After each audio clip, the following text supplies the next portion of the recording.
أشهد أن لا إله إلا الله وحده لا شريك له وأشهد أن محمدا عبده ورسوله أما بعد فأعوذ بالله من الشيطان الرجيم بسم الله الرحمن الرحيم الحمد لله رب العالمين الرحمن الرحيم مالك يوم الدين إياك نعبد وإياك نستعين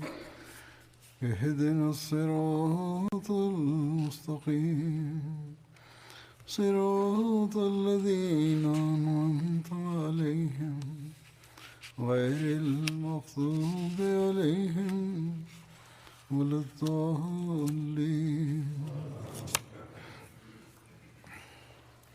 هو الذي بعث في الأميين رسولا منهم يتلو عليهم آياته ويزكيهم ويعلمهم الكتاب والحكمة وإن كانوا من قبل لفي ضلال مبين وآخرين منهم لما يلحقوا بهم وهو العزيز الحكيم. Er ist es, der unter den Analphabeten einen Gesandten erweckt hat aus ihrer Mitte, ihnen seine Zeichen vorzutragen und sie zu reinigen und sie die Schrift und die Weisheit zu lehren, wiewohl sie zuvor in offenkundigem Irrtum gewesen waren, und unter den anderen von ihnen, die sich ihnen noch nicht zugesellt haben. Er ist der Allmächtige, der Allweise. Sure 62, Vers 3-4. Der 23. März wird in der Ahmadiyya Muslim Jamaat als Tag des verheißenen Messias gefeiert. Gestern war der 23. März. Wir sind jene glückselige Menschen, denen Allah gemäß seinem Versprechen und der Prophezeiung des heiligen Propheten, Friede und Segen Allah sein auf ihm, die Möglichkeit gegeben hat, den Imam der Zeit, den verheißenen Messias und Imam Mahdi, Friede sei auf ihm, zu erkennen. Am 23. März 1889 nahm der verheißene Messias, Friede sei auf ihm,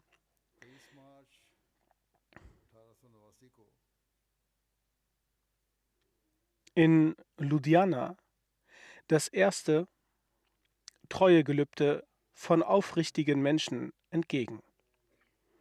Somit bildete sich in eine Gemeinde der Aufrichtigen. In den Versen des Heiligen Korans aus der Sure Al-Jumu'ah, die ich soeben rezitiert habe, ist die Erwähnung, dass der wahrhaftige Diener des heiligen Propheten, Friede und Segen Allah sein auf ihm, erscheinen wird. Und es wurde mitgeteilt, dass durch ihn eine Gemeinde gegründet wird. Es gibt noch weitere Koranverse über das Erscheinen des verheißenen Messias, Friede sei auf ihm. Des Weiteren finden wir auch in den Hadith Erwähnungen über das Erscheinen des kommenden Messias und Mahdi. Nun möchte ich in den Worten des verheißenen Messias, Friede sei auf ihm, die Erläuterung der Koranverse der Sure Jumu'ah präsentieren und auch all die Zeichen, die über die Zeit des Erscheinens genannt wurden und die verschiedenen Prophezeiungen und auch den Anspruch des verheißenen Messias, Friede sei auf ihm. Ich werde all diese kurz in den Worten des verheißenen Messias, Friede sei auf ihm, präsentieren.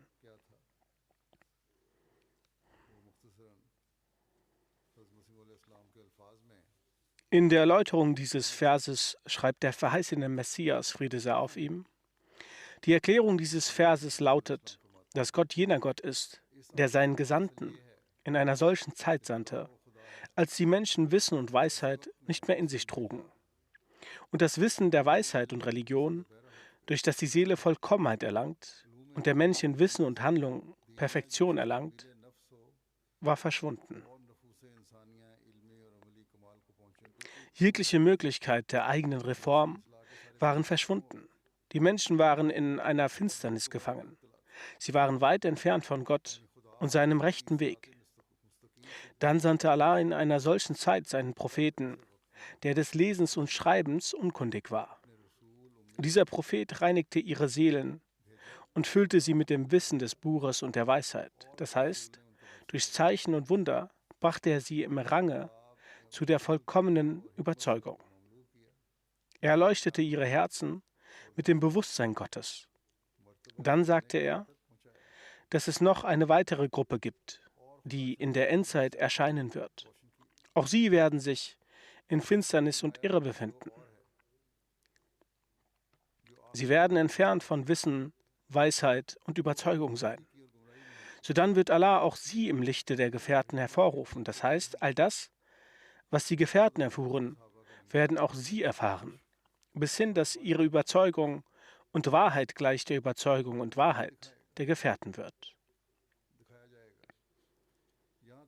In einem authentischen Hadith heißt es, dass der heilige Prophet, Friede und Segen Allah sein auf ihm, während der Erklärung dieses Koranverses seine Hand auf die Schulter von Hazrat Salman, dem Perser, legte, Hazrat Allah anhu, und sagte: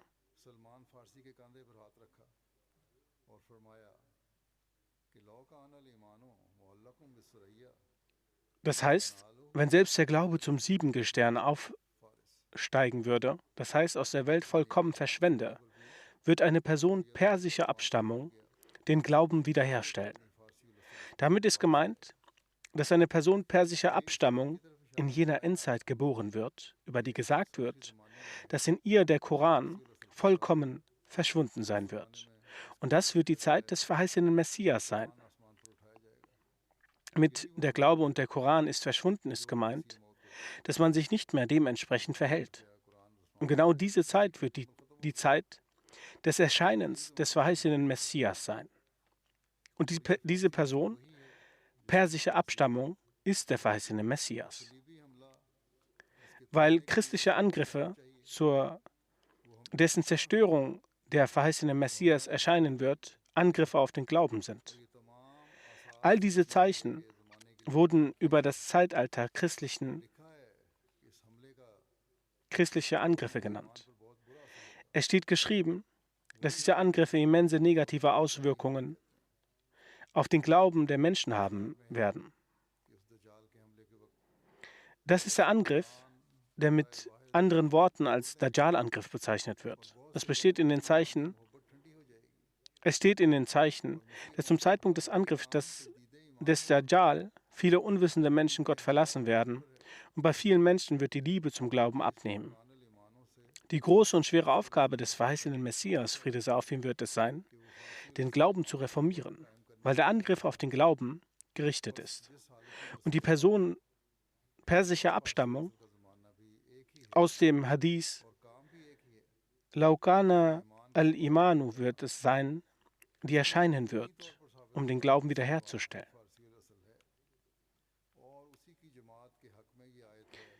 So wie der Zustand der Zeit des verheißenen Messias und der Person persischer Abstammung identisch ist, ist auch ihre Arbeit identisch, das heißt, den Glauben wiederherzustellen. Deshalb ist es eindeutig, dass der verheißene Messias, Friede sei auf ihm, die Person persischer Abstammung ist. Und bezüglich seiner Gemeinde wurde gesagt, die Bedeutung dieses Verses ist, dass es nur zwei Gruppen gibt, die nach absoluter Irreleitung, Rechtleitung und Weisheit erhalten und die Wunder und Segnungen des heiligen Propheten, Friede und Segen Allah sein auf ihm, bezeugen werden. Erstens, die Gefährten des heiligen Propheten, Friede und Segen Allah sein auf ihm, die vor dem Erscheinen des Gesandten Allahs, Friede sei auf ihm, in tiefer Dunkelheit gefangen waren und dann durch die Huld Gottes, des Erhabenen, das Zeitalter des Propheten fanden und Wunder mit ihren eigenen Augen sahen und Prophezeiungen bezeugten und Gewissheit bewirkte eine solche Veränderung in ihnen, dass es war, als ob nur die Seele übrig blieb. Die zweite Gruppe ist, die gemäß dem oben erwähnten Vers den Gefährten gleich ist, die Gruppe des verheißenen Messias. Denn diese Gruppe sieht gleich den Gefährten die Wunder des heiligen Propheten, Friede und Segen Allahs seien auf ihm, und erlangt nach Dunkelheit und Irreleitung Rechtleitung. Im Vers Wa minhum wurde durch Minhum diese Gruppe ein Anteil am Reichtum gegeben, das heißt die Gabe, den Gefährten ähnlich zu sein. Dies deutet genauso darauf hin, das heißt, so wie die Gefährten Radiallahu anhu die Wunder des heiligen Propheten, Friede und Segen Allahs seien auf ihm, sahen und die Prophezeiung bezeugten, werden sie all dies bezeugen. Und das zwischenliegende Zeitalter wird nicht im vollkommenen Umfang Anteil an dieser Gabe haben. So kommt es heute dazu, dass 1300 Jahre später die Tür zu den Wundern des heiligen Propheten, Friede und Segen Allahs seien auf ihm, wieder geöffnet wurde und die Menschen mit eigenen Augen die Eklipsen in Übereinstimmung mit den Hadith aus Dare Qutni und Fatawa von Ibn Hajar im Ramadan bezeugten. Das heißt, die Mondfinsternis und Sonnenfinsternis ereigneten sich im Ramadan. Und so wird der Inhalt des Hadith besagt, ereignete sich die Mondfinsternis in der ersten Nacht ihrer Finsternisdaten und die Sonnenfinsternis ereignete sich am mittleren Tag ihrer Finsternisdaten. In einer solchen Zeit, als der Anspruch erhebende, der Mahdi zu sein, anwesend war und diese Konstellation, seitdem der Himmel und die Erde erschaffen wurde, sich niemals zuvor ereignete, da bisher niemand einen derartigen Fall in der Geschichte nachweisen konnte. Niemand kann anhand der Geschichte beweisen, dass so etwas jemals passiert ist. Da war dies demnach ein Wunder des heiligen Propheten, Friede und Segen Allahs seien auf ihm, welches die Menschen erblickten. Dann wurden tausende Menschen Zeuge von dem Stern zu Al-Sanin, der große Septemberkomet von 1882, also der Schweifstern, dessen Erscheinen für die Zeit des Mahdis und Messias bestimmt war.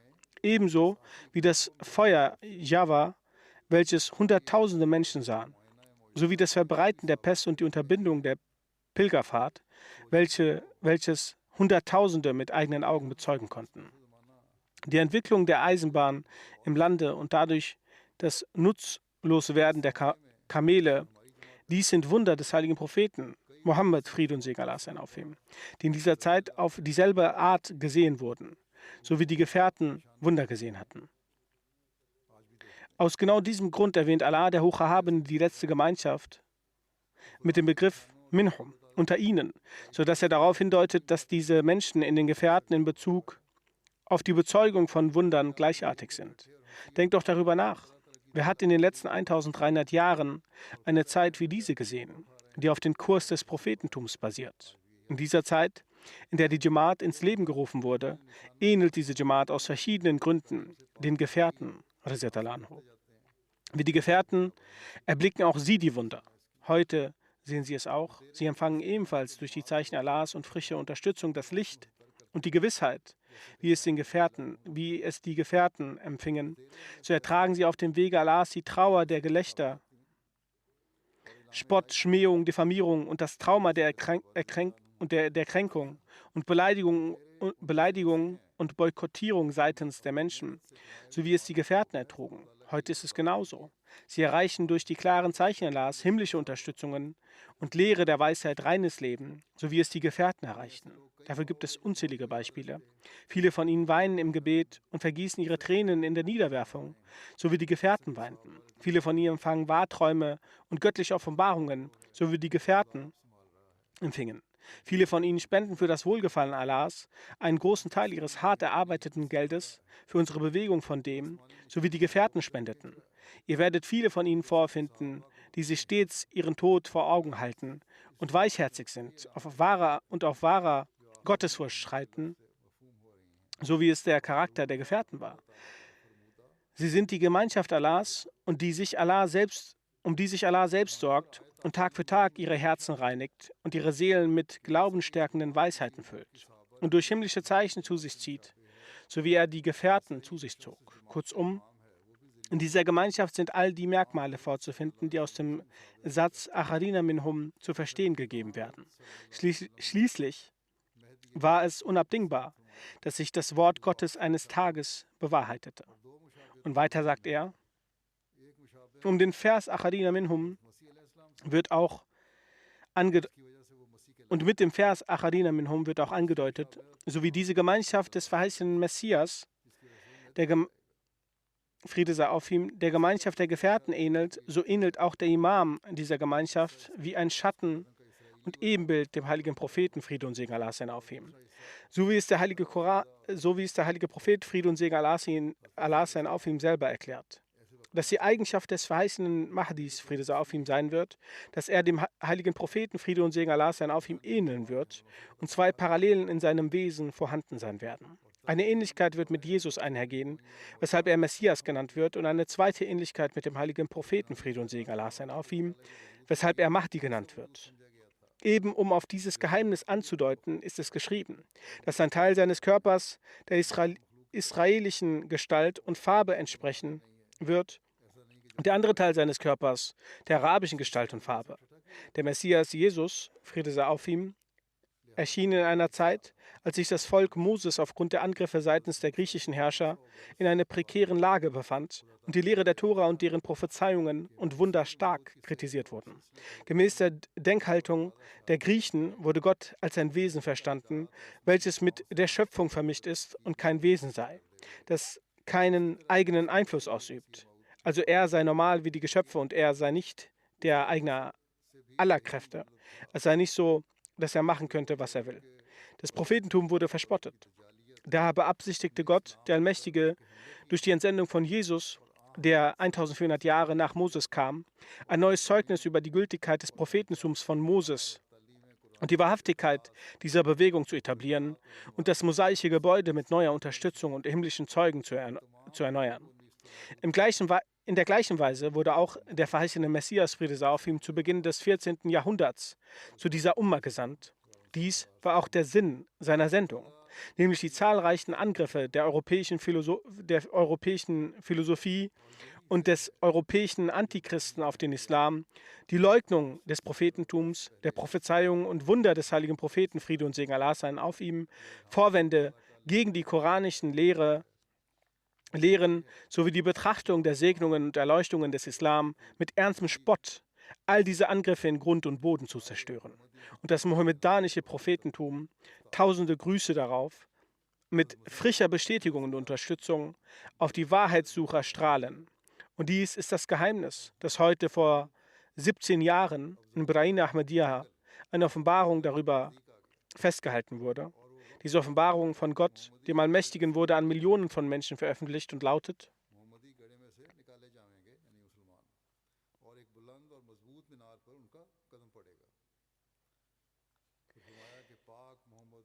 Die Übersetzung, die der verheißene Messias, Friede sei auf ihm, mit einer Erläuterung geschrieben hat, lautet: Jetzt erscheine und komme heraus, denn die Zeit ist nahe.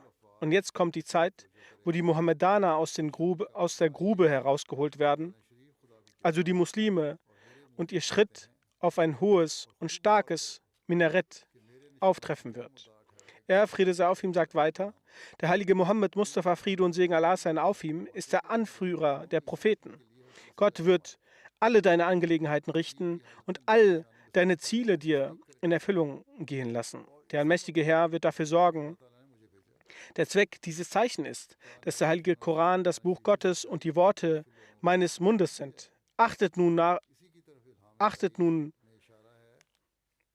mit Nachdruck darauf, was durch meine Zeichen bewirkt worden ist. Ich habe bereits erklärt, dass Jesus zu diesem Zweck gekommen ist, um die Tora mit 9 Zeichen im Zustand der Verleugnung zu bestätigen. Und aus diesem Grund hatte mich der Allmächtige gesandt, um die Wahrheit des heiligen Koran den achtlosen Menschen mit 9 Zeichen zu offenbaren.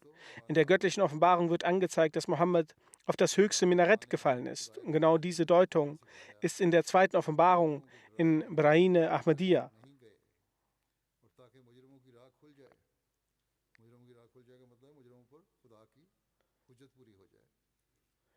Der gnadenreiche Gott hat dir den Koran gelehrt, damit du diejenigen warnst, deren Väter nicht gewarnt wurden und damit der Weg der Straftäter offengelegt wird. Mit der Offenlegung der Straftäter ist gemeint, dass die Beweisführung mit den Straftätern abgeschlossen wird. Er, Friede sei auf ihm, sagt weiter: Sag, ich bin durch Gott auserwählt worden und ich bin der Erste der Gläubigen. Er, Friede sei auf ihm, sagt: Wenn jemand sagt, dass Jesus als Prophet gekommen ist, um die Tora zu bestätigen, welchen Wert dagegen hat euer Zeugnis? Er war ein Prophet Allahs. Allah hat ihn als Prophet geschickt. Er war für die Bestätigung der Tora gekommen. Mit welcher Autorität seid ihr für das Zeugnis gekommen? Auch an dieser Stelle bedurfte es eines Propheten zur neuzeitlichen Bestätigung. Die Leute sagen dies, nämlich welchen Bedarf hat denn ein Zeugnis? Für die neuzeitliche Bestätigung bedarf es einen Propheten. Diese Leute sagen das. Er sagt weiter, die Antwort darauf ist also, dass im Islam die Tür des Prophetentums geschlossen ist, das seine Autorität festigt. Also es ist eine freie und gesetzgebende Scharia. Er, Friede sei auf ihm, sagt weiter, Allah der Allmächtige sagt, sondern der Gesandte Allahs und das Siegel der Propheten. Und im Hadith heißt es, es gibt keinen Propheten nach mir. Außerdem wurde der Tod von Jesus durch eindeutige Texte bewiesen, sodass die Hoffnung auf seine Rückkehr in die Welt hoffnungslos ist. Der Koran sagt, die Ahadith sagen dies auch. Und es wurde nun auch bewiesen, dass Jesus verstorben ist. Er, Friede sei auf ihm, sagt weiter, deswegen ist die Hoffnung absolut falsch, dass jemand erneut kommen wird, also Jesus. Und wenn ein anderer Prophet neu oder alt kommt, wie kann dann unser Prophet Friede und Segen Allah sein auf ihm, als Siegel der Propheten verbleiben? Dass er würde außerhalb des Siegels des Prophetentums erscheinen. Ja, die Tür der göttlichen Offenbarung und Dialoge ist nicht geschlossen. In diesem Fall bedeutet es nur, die Wahrheit der Religion mit neuen Zeichen zu bestätigen und das Zeugnis der übrigen Religion abzugeben. Dann sind die Zeichen Gottes, auch wenn sie durch den Propheten manifestiert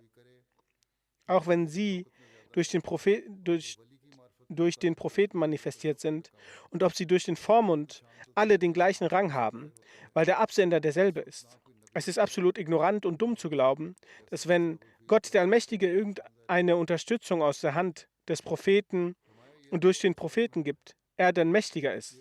Und wenn es durch das Wissen eines Heiligen unterstützt wird, dann es weniger stark und machtvoll ist. Vielmehr erscheinen einige Zeichen die Unterstützung des Islam so, dass zu diesem Zeitpunkt weder ein Prophet noch ein Heiliger ist, genau wie das Zeichen der Vernichtung der Gefährten von Al-Fil sich manifestierte. Das ist die Antwort darauf, dass ihr sagt, dass er kein Prophet sei, kann dies nicht sein. Da er kein Prophet sei, kann dies nicht sein. Auch wenn er kein Prophet ist, kann dies auch durch ein Wali passieren.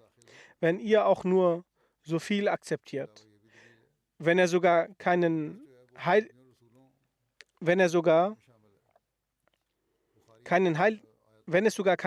gibt, zeigt Gott dennoch Zeichen, wie er es mit den Gefährten von Al-Fil tat. Es ist anerkannt, dass die Erhabenheit des Heiligen ein Wunder des gefolgten Propheten ist. Dem Propheten erfolgt, dessen Wunder ist es. Wenn also die Erhabenheit ein Wunder ist, ist es nicht die Aufgabe der Gläubigen, zwischen Wundern zu unterscheiden? Abgesehen davon ist aus den Sahidis bewiesen, dass die Muhaddith auch ein Teil der Gesandten Gottes sind, wie die Propheten und Gesandten. Darüber hinaus ist dies auch ein Argument, dass ein Muhaddith auch ein Teil der Gesandten und Propheten ist. In Bukhari heißt es, wir entsenden kein Rasul Nabi Muhaddith, lest dies genau durch. In einem anderen Hadith heißt es, die Gelehrten meiner Gemeinschaft sind wie die Propheten der Bani Israel. Die Sufis haben durch ihre Eingebungen diese Tatsache bestätigt. Man sollte auch bedenken, dass in Muslim in Bezug auf den verheißenen Messias das Wort Nabi vorkommt. In den Hadith wurde der verheißene Messias, Friede sei auf ihm, als Nabi bezeichnet. Deshalb wurde in Brahim Ahmadiyya ähnliche Worte seitens Allah für meine Person verwendet. Dies ist eine Offenbarung. Er ist es, der seinen Gesandten geschickt hat, mit der Führung.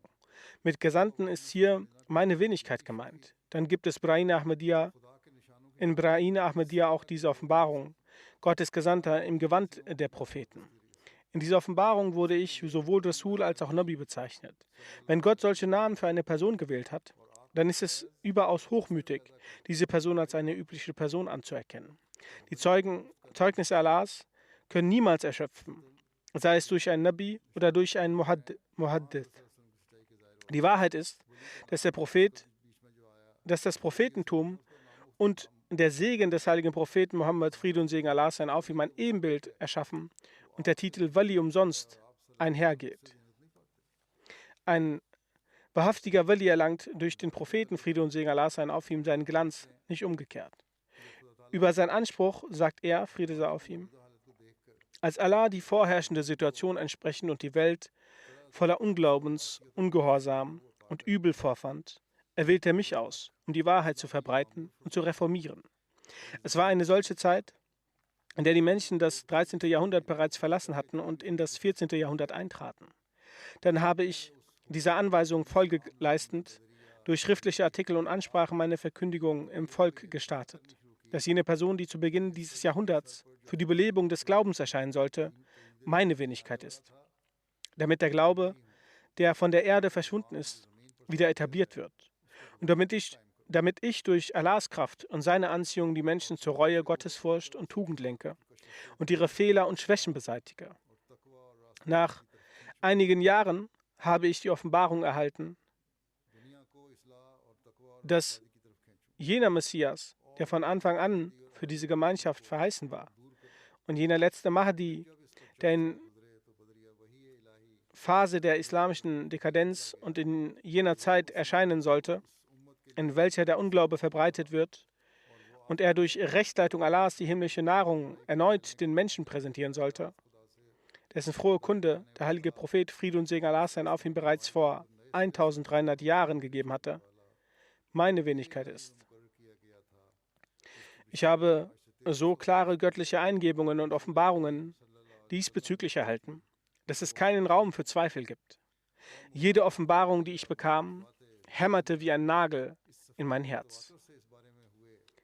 Diese Offenbarungen waren dermaßen mit Prophezeiung gefüllt, dass sie wie das Tageslicht in Erfüllung gingen.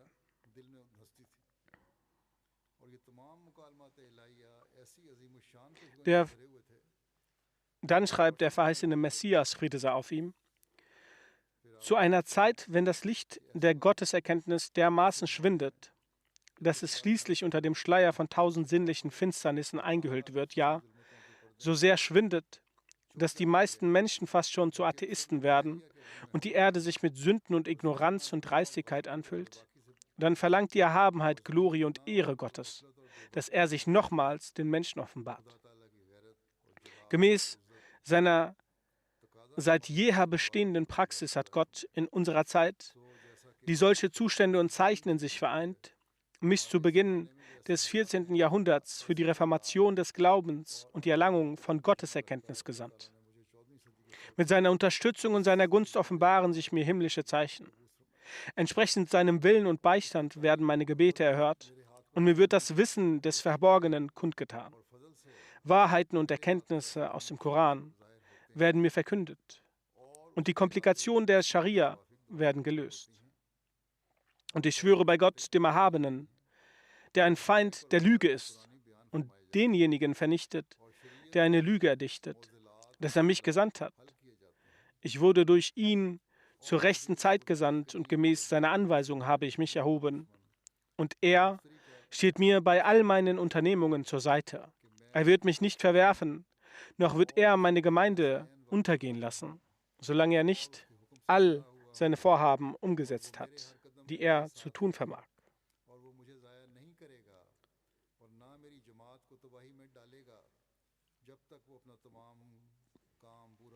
Er hat mich zu Beginn des 14. Jahrhunderts für die Vollendung des Lichtes gesandt, als Nachweis im Monat Ramadan die Sonne und den Mond verfinstern lassen und sehr viele klare Zeichen auf der Welt, auf der Erde gezeigt, die den Wahrheitssuchern genügen sollten. Und somit hat er seine Beweisführung vollendet. Dann schreibt der verheißene Messias, Friede sei auf ihm, über den Vorwurf der anderen, dass sie das Recht besitzen zu fragen, weshalb sie den Anspruch des verheißenen Messias akzeptieren sollten. welchen Beweis gibt es, dass du der verheißene Messias bist? Er sagt, dass die Antwort darauf lautet, die Zeit, das Land und die Stadt, in der das Erscheinen des verheißenen Messias durch den heiligen Koran und den Hadith bewiesen wird und die spezifischen Handlungen, die als höchster Zweck der Existenz des verheißenen Messias erklärt wurden, und die irdische und himmlische Ereignisse wurden als Zeichen der Ankunft des verheißenen Messias beschrieben. Und die Wissenschaften und das Weisheiten, die als Merkmal für den verheißenen Messias erkannt wurden, all diese Dinge wurden von Allah bei mir und in meiner Zeit und in meinem Land zusammengelegt. Unfälle ereignen sich, Krankheiten breiten sich aus, es kommen auch Erdbeben und die himmlischen Zeichen werden auch erfüllt. Mein Anspruch ist auch verkündet. Und Allah manifestiert auch Zeichen durch meine Hände. Wie könnt ihr dann sagen, dass ich es nicht bin? Das ist doch das Argument. All diese Dinge wurden von Allah in mir und in meiner Zeit in meinem Land zusammengelegt. Und dann hat er mir für eine noch größere Zufriedenheit himmlische Unterstützung gewährt. Im Zusammenhang mit den himmlischen Unterstützungen sagt er, Sternschnuppen, Sonnenfinsternisse, der Ausbruch der Pest, Erdbeben und viele andere Dinge zählen dazu. Er hat den Fortschritt der Gemeinde frühzeitig angekündigt und Zeichen und Unterstützungen erwähnt und dabei viele Sachen erläutert. Er hat viele Bücher darüber verfasst. Ich habe es auch schon vorhin gesagt. Nun werde ich 1 oder 2 Sachen präsentieren. Er, Friede sei auf ihm, sagt, ein großes Zeichen dafür ist, dass heute vor 23 Jahren diese Offenbarung in Brain Ahmadiyya veröffentlicht wurde, dass die Menschen versuchen werden, diese Gemeinde zu löschen. Diese Versuche werden heute noch unternommen, wobei 132 Jahre bereits verstrichen sind. Sie werden jede Strategie in die Wege leiten, aber Allah sagt, ich werde diese Gemeinde vermehren und sie vervollkommnen. Und sie wird zu einer Armee werden und sie werden bis zum Tag der Auferstehung dominieren. Und ich werde deinen Namen bis ans Ende der Welt bekannt machen. Menschen aus der Ferne werden scharenweise heranreisen und finanzielle Hilfe wird von allen Seiten kommen. Weitet die Häuser aus. Diese Vorbereitung findet im Himmel statt. Nun seht euch die Prophezeiung an, aus welcher Zeit sie stammt, die sich heute erfüllt hat.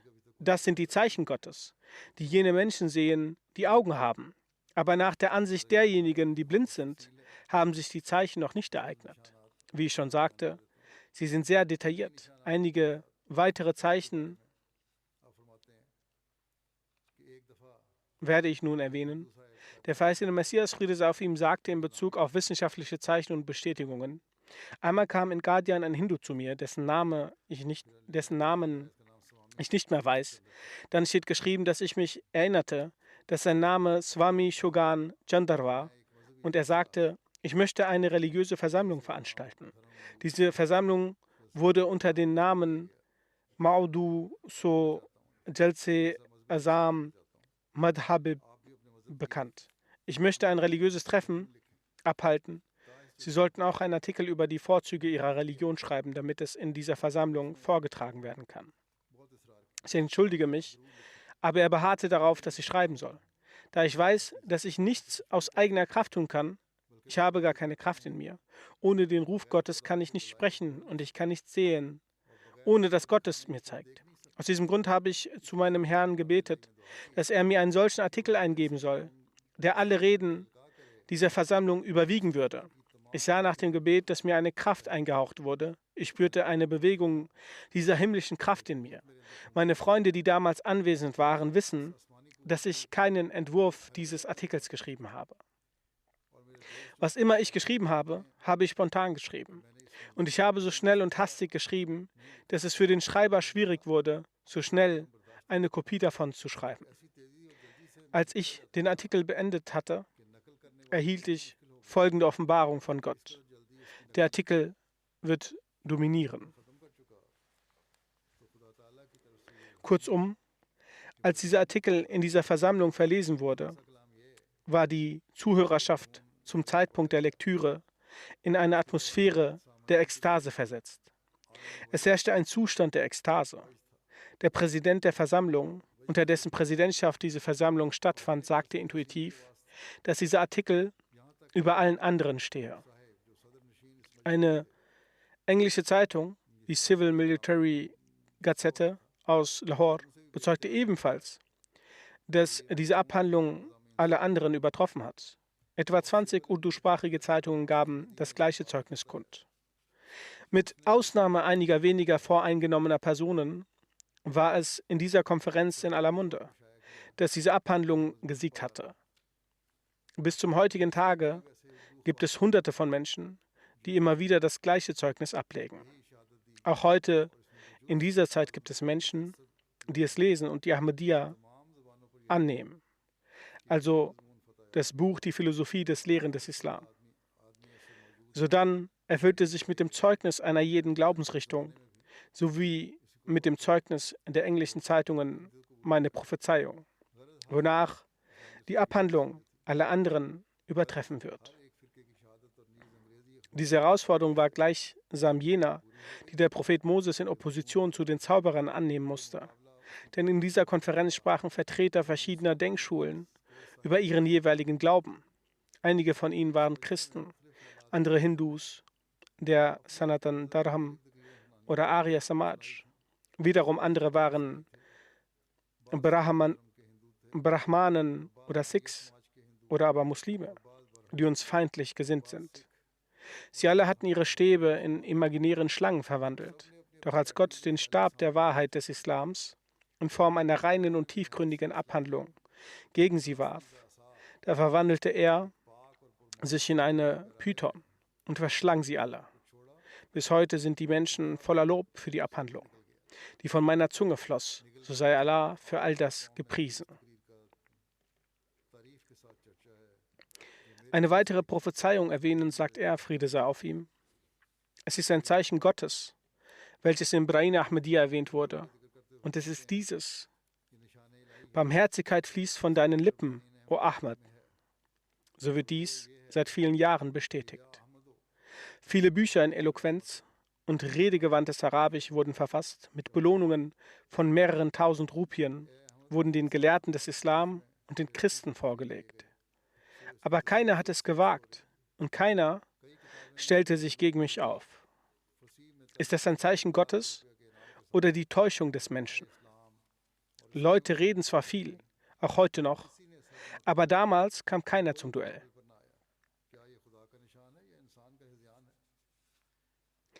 Dann erwähnt er die Erhörung, ein Zeichen von der Erhörung der Gebete.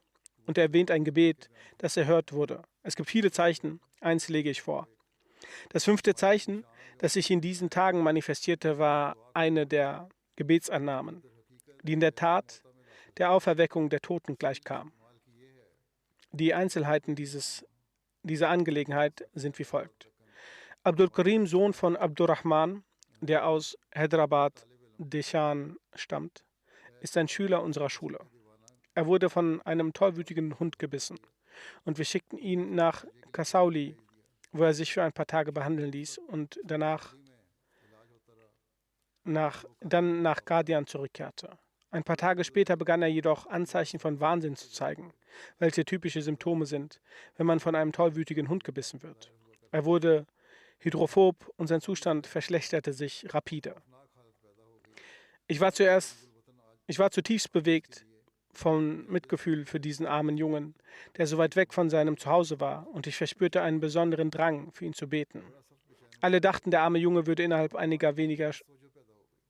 von wenigen Stunden sterben. Es war unvermeidlich, dass er aus der Wohngemeinschaft herausgeholt und in einen Raum gebracht werden musste, der von anderen Menschen getrennt war. Er erfuhr eine sehr gute Behandlung. Zudem wurde ein Telegramm an die britischen Ärzte in Kasauli geschickt, um sich zu erkundigen, ob es für seinen Zustand ein Heilmittel gäbe.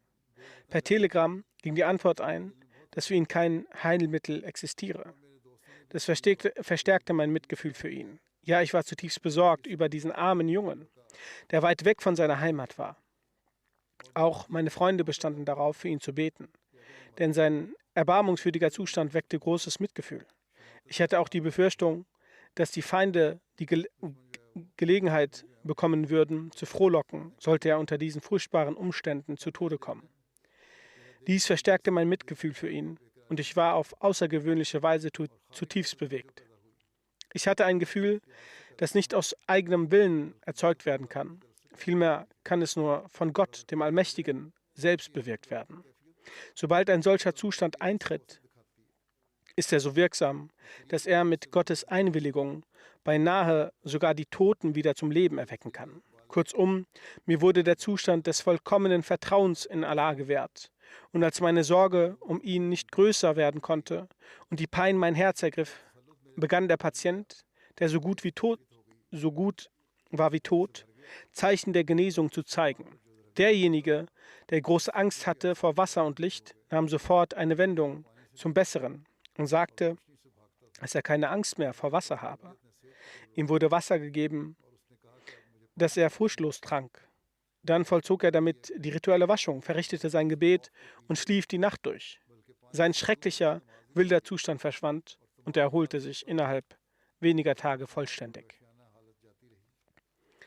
Auf einmal wurde mir das Gefühl vermittelt, dass der Zustand des Wahnsinns ihn nicht als Vorbote des Todes heimgesucht hatte, sondern er als ein Zeichen von Gott zu verstehen war.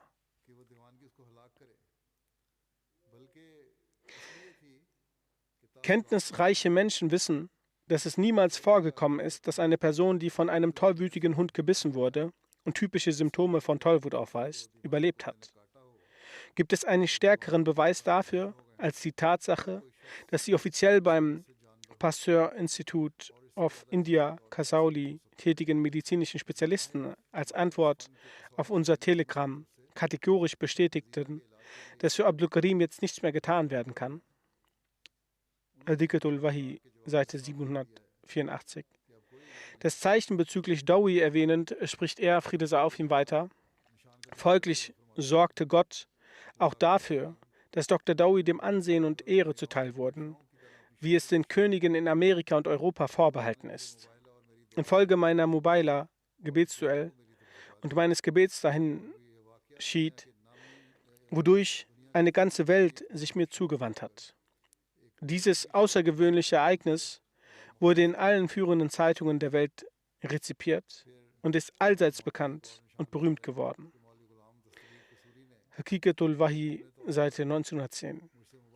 Dann erzählt er, Friede sei auf ihm, bezüglich eines weiteren Zeichens, dass Maulvi Ghulam Dastaghir Kasuri seinerseits mit mir ein Gebetsduell einging und in seinem Buch betete, dass Gott den Lügner vernichten möge. Dies war ein einseitiges Gebetsduell. Dann, einige Tage nach dem Gebet, starb er selbst. Welch ein starkes Zeichen war dies für die feindlichen Maulvis, wenn sie verstehen würden. Dann ein weiteres Zeichen nennt, erklärt er, Friede sei auf ihm, wie die Hilfe Allah, des Allmächtigen, mit ihm, Friede sei auf ihm, ist. Es würde einem gerechten Menschen genügen zu lesen, was Maulvi Ghulam Dastaghir Kasuri in seinem Buch geschrieben hat, wie er auf seine eigene Weise in einem Gebetsduell mit mir eintrat und dies in seiner Abhandlung Faide Rahmani verkündete. Es wird über denselben Maulvi berichtet, wie zuvor auch. Eintrat und dies in seiner Abhandlung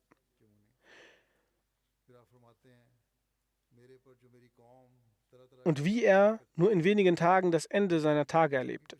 Auch bekannt ist der Fall von Daraj Chirag Din von Jammu, der auf seine eigene Art und Weise ein Gebetsduell mit mir begann und gebetet hatte, dass Gott demjenigen von uns beiden den Tod bringen möge, der ein Lügner ist. Nur wenige Tage starb er zusammen mit seinen beiden Söhnen an der Pest.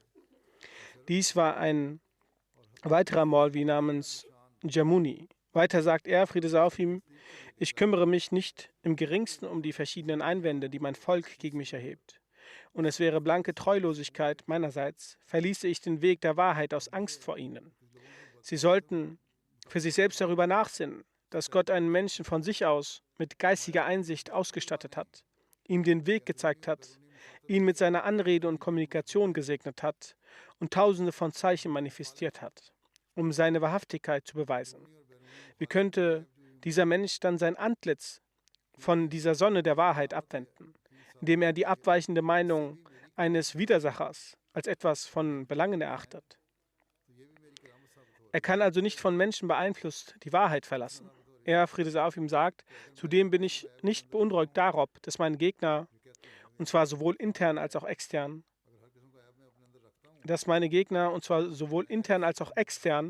sich mit Leib und Seele dafür einsetzen, mich zu verleumden, da auch dies ein wunderbares Zeichen zu meinen Gunsten darstellt. Also auch Gegenwind ist ein Beweis für mich. Und wie werde ich bewiesen?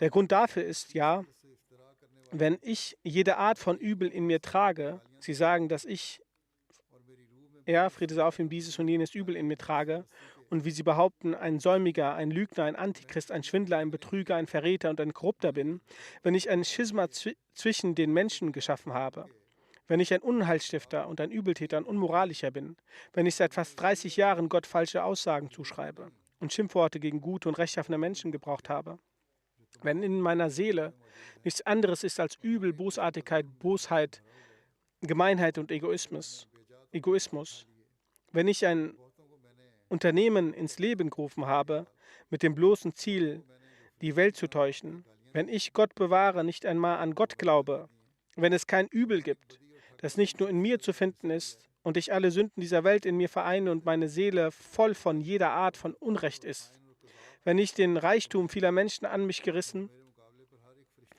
das behaupten die Leute, dass er Gelder an sich riss und viele, die so rein waren, wie Engel beschimpft haben.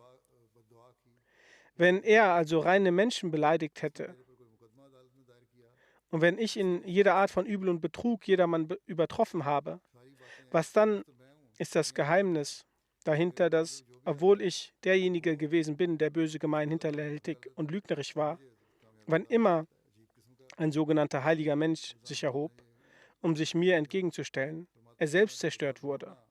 Wann immer eine Mobila, ein Gebetsduell gegen mich initiierte, er selbst vernichtet wurde.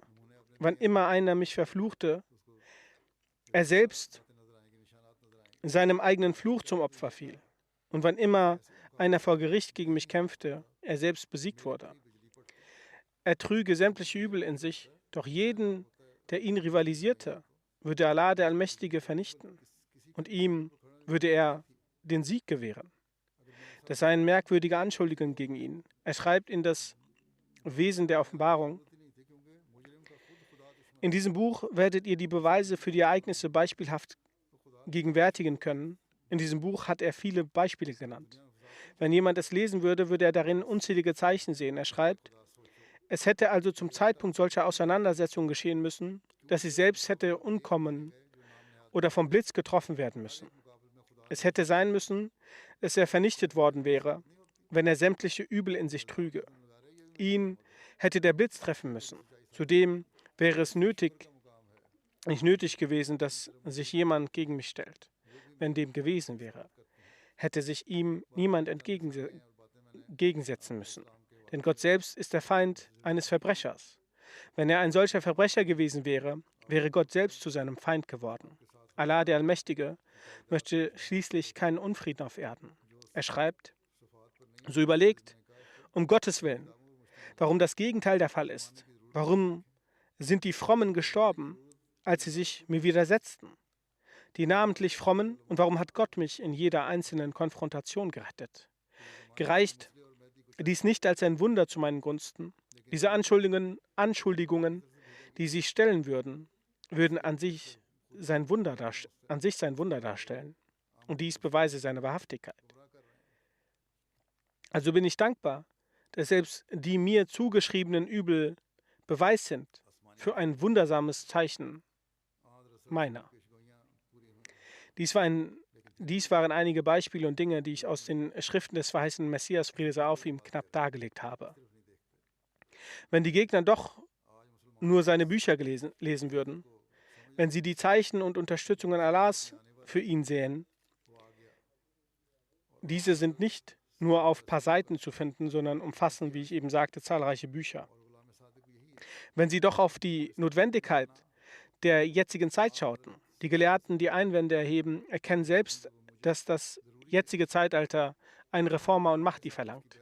Doch lehnen sie denjenigen, der von Allah gesandt wurde, nicht nur selbst ab, sondern leiten auch das gemeine muslimische Volk irre. Himmlische Zeichen haben sich erfüllt. Die Prophezeiungen des heiligen Propheten, Friede und Segen Allah sein auf ihm, haben sich erfüllt. Trotzdem rufen sie nach ihrem Unglück. Sie schauen gar nicht hierauf.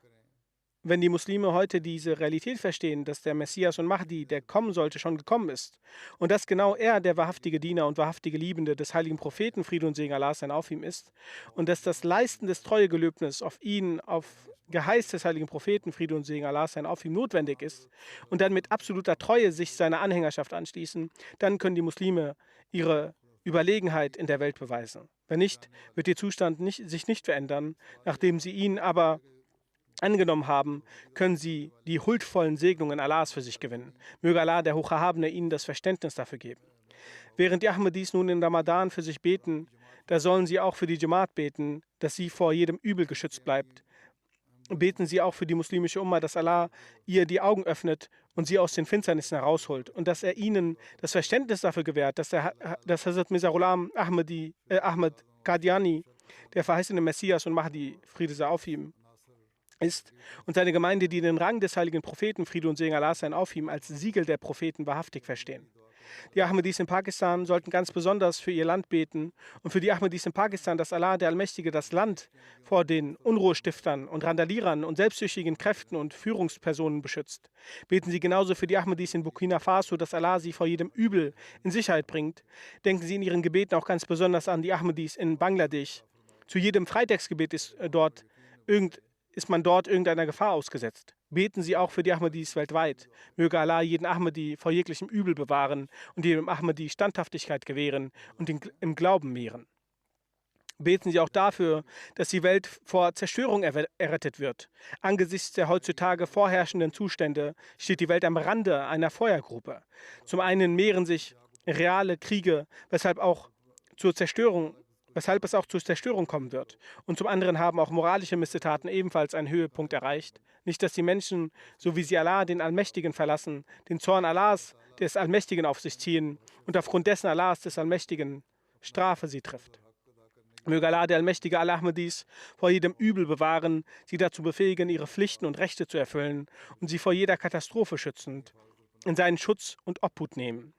Auch gebe ich bekannt, dass seit gestern, dem 23. März, die wöchentlich, ja sogar zweimal die Woche erscheinende Al-Fazl International nun täglich erscheint. Deshalb sollten so viele Kenner der Urdu-Sprache diese lesen, kaufen und abonnieren.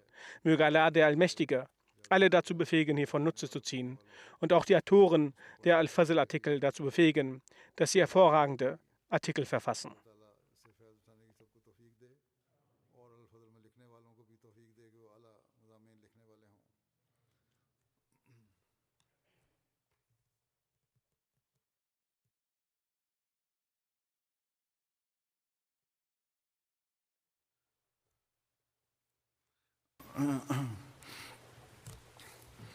الحمد لله نحمده ونستعينه ونستغفره ونؤمن به ونتوكل عليه ونعوذ بالله من شرور أنفسنا ومن سيئات أعمالنا من يهده الله فلا مضل له ومن يضلل فلا هادي له ونشهد أن لا إله إلا الله ونشهد أن محمدا عبده ورسوله عباد الله رحمكم الله إن الله يأمر بالعدل والإحسان وإيتاء ذي القربى وينهى عن الفحشاء والمنكر والبغي يعظكم لعلكم تذكرون اذكروا الله يذكركم وادعوه يستجب لكم ولذكر الله أكبر